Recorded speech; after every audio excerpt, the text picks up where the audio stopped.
is that many of the problems that people have are trances. You can be fixation on an idea that is making you anxious. You can have let's say someone is a nail biter, and they're like really focused on those cuticles and getting that little piece of their nail. That's a trance state, because trance is a fixation of attention and a reduction of peripheral awareness. So we are very, very often in trance states. And I would even go so far as to say a lot of times my job as a hypnotist is to break the trance state and create a more positive trance state. Yeah. So can you talk a little about that? What is the process? Someone has addiction. Like addiction is a trance, right? It's a compulsion that people feel when they're in that when they're on the crest of that urge of needing to satisfy that addiction. Do you work with a lot of clients on addiction?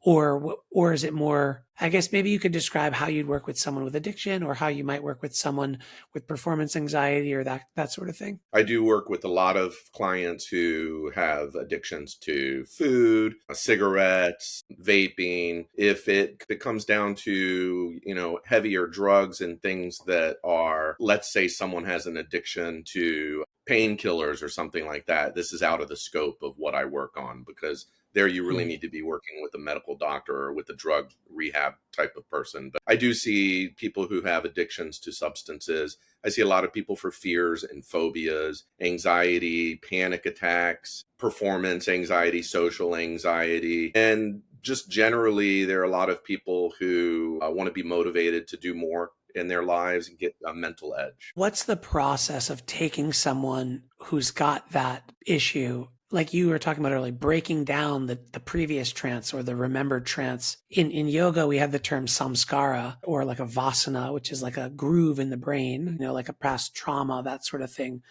How do you work with that in hypnotism or It in mesmerism, by the way, if you want to pivot Yeah, into that? yeah. I would mention mesmerism as part of that also, because there are some unique practices to be able to help someone get down to the bottom of where the issue comes from. Now, usually what the process is that I have a 2-hour initial intake, and half the time is spent in conversation, and the latter half of the appointment we're actually doing the hypnosis. In that conversation, I'm already doing some conversational hypnosis. We're already starting to reframe things, and by having a, a bit of education and also taking the history, starting to help the person understand what's taking place, and helping me understand also the origin of the problem.